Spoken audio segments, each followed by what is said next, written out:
The entire history of Egypt. Ancient Egypt was the preeminent civilization in the Mediterranean world for almost 30 centuries, from its unification around 3100 BC to its conquest by Alexander the Great in 332 BC.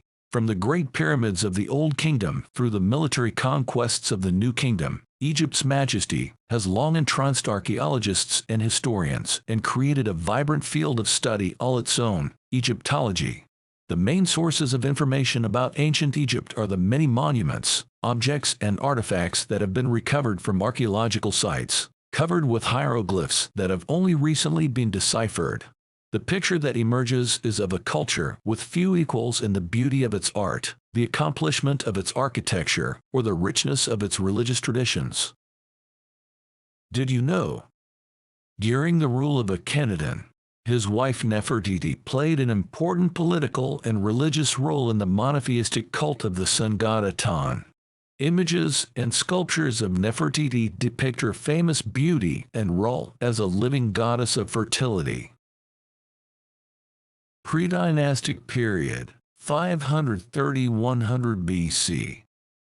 Few written records or artifacts have been found from the pre-dynastic period, which encompassed at least 2,000 years of gradual development of the Egyptian civilization. Neolithic, Late Stone Age, communities in northeastern Africa exchanged hunting for agriculture and made early advances that paved the way for the later development of Egyptian arts and crafts, technology, politics, and religion, including a great reverence for the dead and possibly a belief in life after death.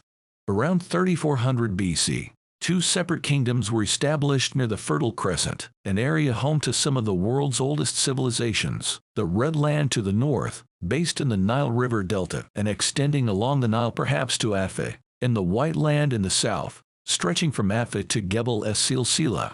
A southern king, Scorpion, made the first attempts to conquer the northern kingdom around 3200 BC. A century later, King Mens would subdue the north and unify the country, becoming the first king of the first dynasty.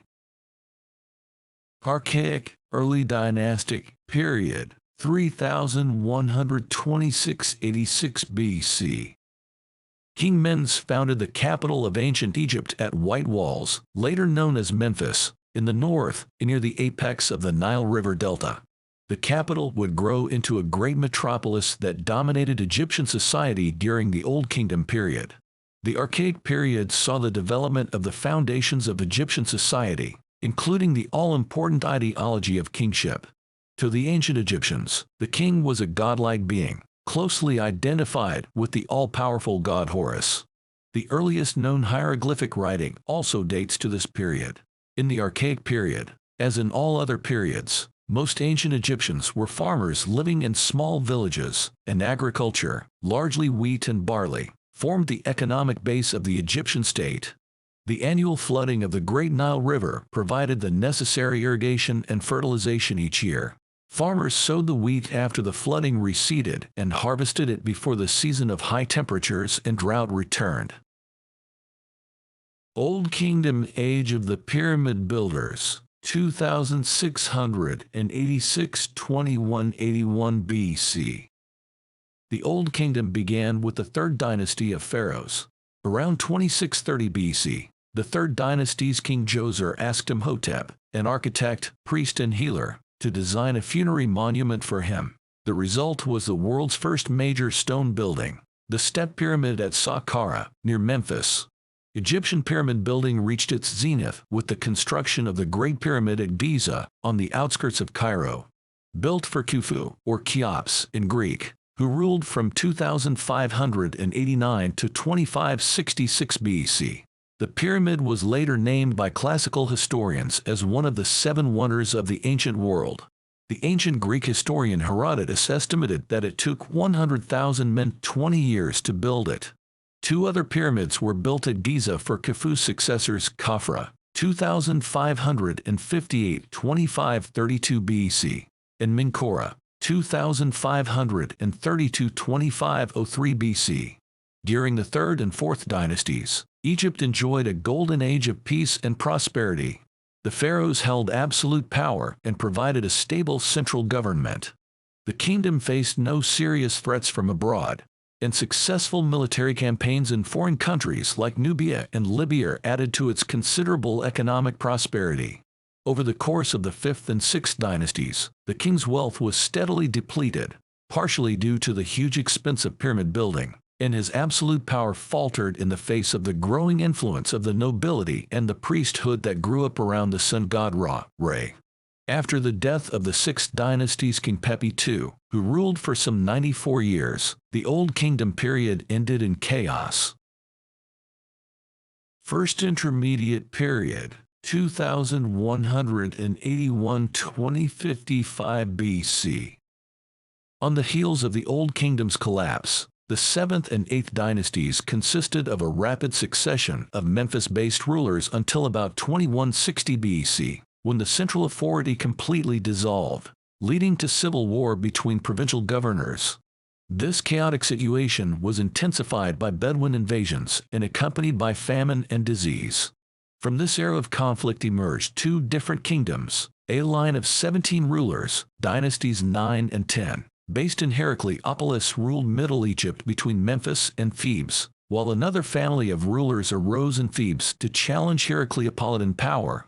Around 2055 BC, the Theban prince Mentuhotep managed to topple Heracleopolis and reunited Egypt, beginning the 11th dynasty and ending the First Intermediate Period. Middle Kingdom, 12th dynasty, 2055–1786 BC. After the last ruler of the 11th dynasty, Mentuhotep IV, was assassinated, the throne passed to his vizier, or chief minister, who became King Amenemhet, founder of Dynasty 12. A new capital was established at Atawi, south of Memphis, while Thebes remained a great religious center. During the Middle Kingdom, Egypt once again flourished, as it had during the Old Kingdom. The 12th dynasty kings ensured the smooth succession of their line by making each successor co-regent, a custom that began with Amenemhet I.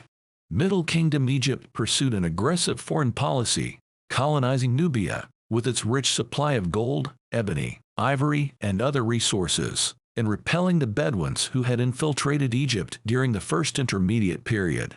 The kingdom also built diplomatic and trade relations with Syria, Palestine, and other countries, undertook building projects including military fortresses and mining quarries, and returned to pyramid building in the tradition of the Old Kingdom. The Middle Kingdom reached its peak under Amenemhet III, 1842–1797 BC. Its decline began under Amenemhet IV, 1798–1790 BC, and continued under his sister and regent, Queen Sobonfiru, 1789–1786 BC, who was the first confirmed female ruler of Egypt and the last ruler of the 12th dynasty. Second Intermediate Period, 1786–1567 BC. The 13th dynasty marked the beginning of another unsettled period in Egyptian history, during which a rapid succession of kings failed to consolidate power. As a consequence, during the Second Intermediate Period, Egypt was divided into several spheres of influence. The official royal court and seat of government was relocated to Thebes, while a rival dynasty, the 14th, centered on the city of Zwa in the Nile Delta, seems to have existed at the same time as the 13th. Around 1650 BC, a line of foreign rulers known as the Hyksos took advantage of Egypt's instability to take control. The Hyksos rulers of the 15th dynasty adopted and continued many of the existing Egyptian traditions in government as well as culture. They ruled concurrently with the line of native Theban rulers of the 17th dynasty, who retained control over most of southern Egypt, despite having to pay taxes to the Hyksos. The 16th dynasty is variously believed to be Theban or Hyksos rulers. Conflict eventually flared between the two groups, and the Thebans launched a war against the Hyksos around 1570 BC, driving them out of Egypt. New Kingdom c. 1567–85 BC. Under Ahmose I, the first king of the 18th dynasty, Egypt was once again reunited. During the 18th dynasty, Egypt restored its control over Nubia and began military campaigns in Palestine, clashing with other powers in the area such as the Midianians and the Hittites. The country went on to establish the world's first great empire, stretching from Nubia to the Euphrates River in Asia. In addition to powerful kings such as Amenhotep I, 1546–1526 BC, Thutmose I, 1525–1512 BC, and Amenhotep III, 1417–1379 BC. The new kingdom was notable for the role of royal women such as Queen Hatshepsut, 1503–1482 BC, who began ruling as a regent for her young stepson. He later became Thutmose III, Egypt's greatest military hero, but rose to wield all the powers of a pharaoh. The controversial Amenhotep IV, 1379–1362, of the late 18th dynasty, undertook a religious revolution, disbanding the priesthoods dedicated to Amon-Ra, a combination of the local Theban god Amon and the sun god Ra, enforcing the exclusive worship of another sun god, Aton. Renaming himself Akhenaten, servant of the Aton, he built a new capital in Middle Egypt called Akhetaten, known later as Amarna. Upon Akhenaten's death, the capital returned to Thebes and Egyptians returned to worshipping a multitude of gods. The 19th and 20th dynasties, known as the Ramesside period, for the line of kings named Ramses, saw the restoration of the weakened Egyptian empire and an impressive amount of building, including great temples and cities. According to biblical chronology, the exodus of Moses and the Israelites from Egypt possibly occurred during the reign of Ramses II, 1304–1237 BC. All of the New Kingdom rulers, with the exception of Akhenaten, were laid to rest in deep, rock-cut tombs, not pyramids, in the Valley of the Kings, a burial site on the west bank of the Nile opposite Thebes.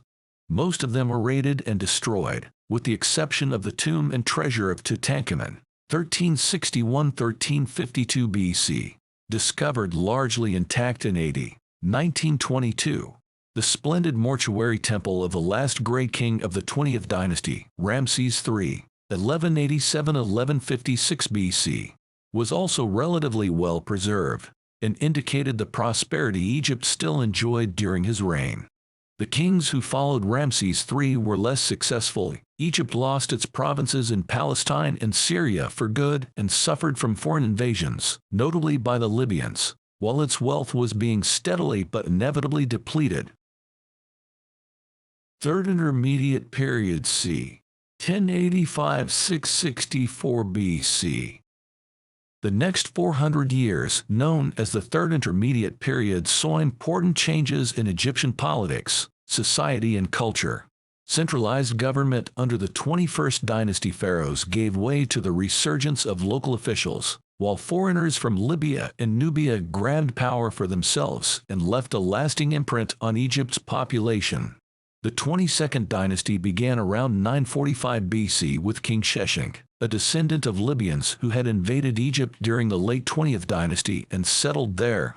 Many local rulers were virtually autonomous during this period, and dynasties 23 to 24 are poorly documented.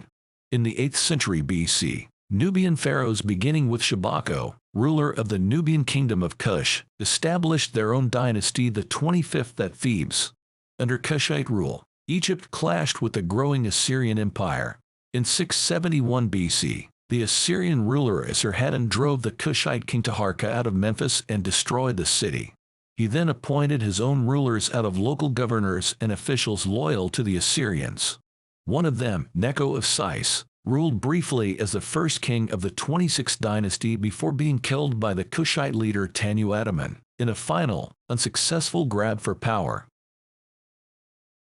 From the late period to Alexander's conquest, 664–332 BC. Beginning with Necho's son, Psammetichus, the Sate dynasty ruled or unified Egypt for less than 2 centuries. In 525 BC, Cambyses, king of Persia, defeated Psammetichus III, the last Sate king, at the Battle of Pelusium, and Egypt became part of the Persian Empire. Persian rulers such as Darius, 522–485 BC, ruled the country largely under the same terms as native Egyptian kings. Darius supported Egypt's religious cults and undertook the building and restoration of its temples. The tyrannical rule of Xerxes, 486–465 BC, sparked increased uprisings under him and his successors. One of these rebellions triumphed in 404 BC, beginning one last period of Egyptian independence under native rulers, dynasties 28–30. In the mid-4th century BC, the Persians again attacked Egypt, reviving their empire under Artaxerxes III in 343 BC. Barely a decade later, in 332 BC, Alexander the Great of Macedonia defeated the armies of the Persian Empire and conquered Egypt. After Alexander's death, Egypt was ruled by a line of Macedonian kings, beginning with Alexander's general Ptolemy and continuing with his descendants. The last ruler of Ptolemaic Egypt, the legendary Cleopatra VII, surrendered Egypt to the armies of Octavian, later Augustus, in 2031 BC. 6 centuries of Roman rule followed, during which Christianity became the official religion of Rome and the Roman Empire's provinces, including Egypt. The conquest of Egypt by the Arabs in the 7th century AD, and the introduction of Islam would do away with the last outward aspects of ancient Egyptian culture and propel the country towards its modern incarnation.